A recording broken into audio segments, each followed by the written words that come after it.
when you become a dad, it's something that nobody can explain to you, that what it is to have your own kid. It's unexplainable. When you have your kids and you see them happy running around and say, "Papa, I love you," and you just, it makes you want to live longer, like you're happy about this life because you see your kids happy, and it changed my life for sure. But not being part of their life destroyed my life.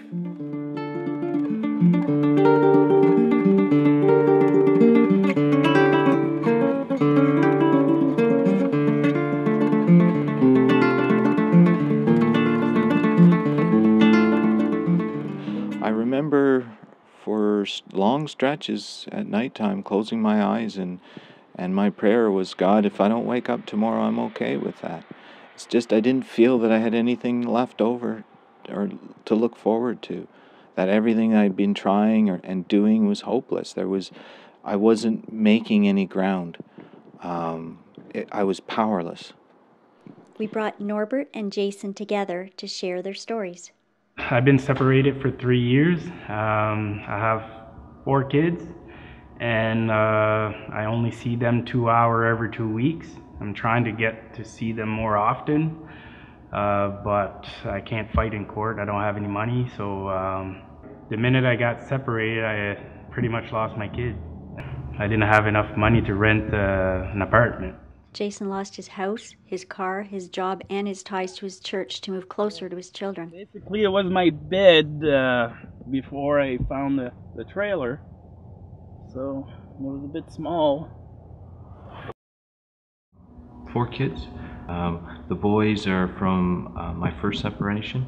The mother got sole custody of my boys. 18 months after that final order, the CAS apprehended my children, and they put them in foster care, so I had to go back to court and fight for my boys again. And I ended up getting the boys. The worst thing you can do is to take any destabilizing atmosphere that the child is in and magnify that destabilization by taking the child away from one of its parents.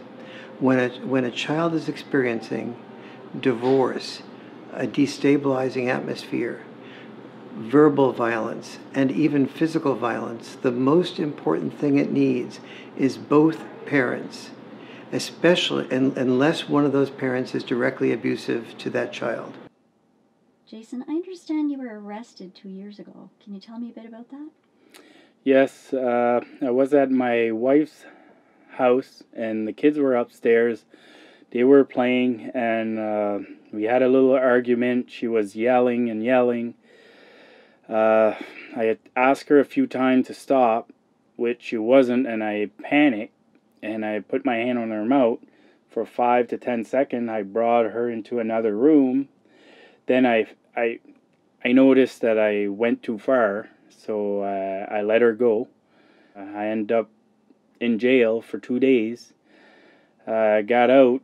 I never talked to my kids for 7 months. I could talk to them, not see them.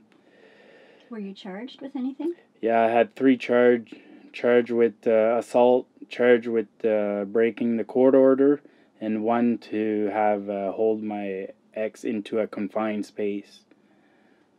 So what you've done there is taken one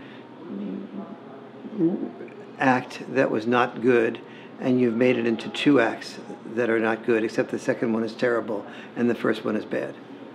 That the best cure for the child is to have a significant amount of time with the father and mother. That father and mother may need to be separately. They may, or together, depending on what the couple decides. For me, I'm asking to be a normal father, and with the law, the way the whole system is, I can't be a normal father. I personally have known many people who have committed suicide over divorce.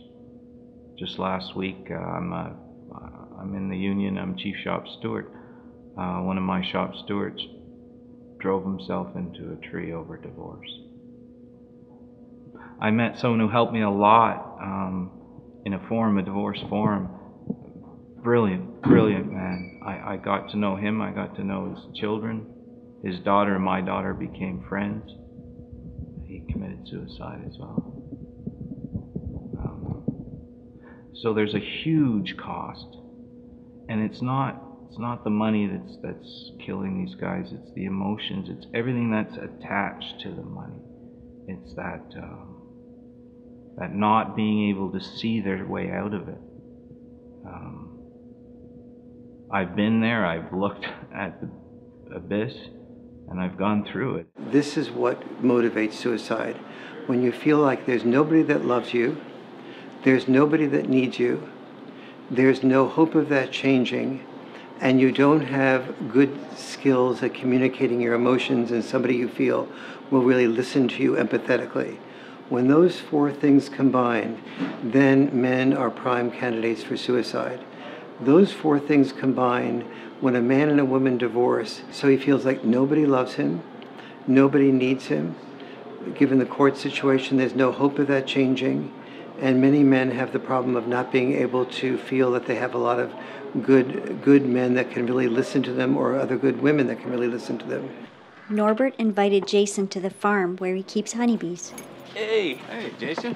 How you doing? Good to see you. Good to see you too. Yeah, we're just in the shop here. Those guys aren't quite here yet. No. There's certain things that you just stand up and ask for, you know. Yeah. And those are normal things to have a vacation, right, with your And kids. to see like my dad and stuff like that. Yeah, well, that's all part of their community, and that's what you want, for sure. These are just some old frames. Did you feel any more hopeful after you spoke with Norbert? Yes, in some way I see him. It's good because he seems to, go well now. But at the same time, if I look at my situation, it's in a long time from now. 10, 15 years from now. How can I see any hope?